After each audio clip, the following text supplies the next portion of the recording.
tamilcinemanew.in.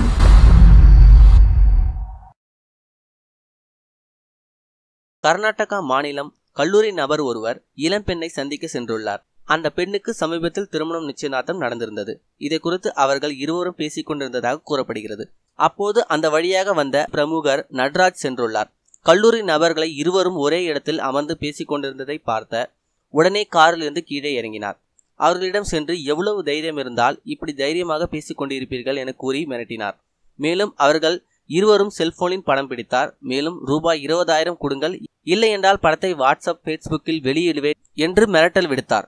இதனை அவர்கள் பெரிதாக எடுத்துக்கொள்ளவில்லை. மேலும் பிரமுகர் இப்படிப்பட்ட ஒரு கீழ்த்தனமான செயலை செய்ய மாட்டார் என நினைத்தனர். ஆனால் பணம் கொடுக்காத அதிர்ச்சியில் பிரமுகர் அந்த படத்தை சமூக வலைதளங்களில் வெளியிட்டார். இதனால் சம்பந்தப்பட்ட கல்லூரி மாணவியின் திருமணம் நின்று போனது.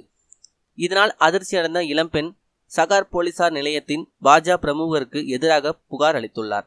வழக்கு பதிவு செய்து போலீசார் பாஜ பிரமுகரை கைது செய்துள்ளனர். இந்த சம்பவம் அப்பகுதியில் பெரும் பரபரப்பை ஏற்படுத்தியுள்ளது. மேலும் இதுபோல செய்திகளுக்கு லைக் மற்றும் சப்ஸ்கிரைப் செய்யுங்கள்.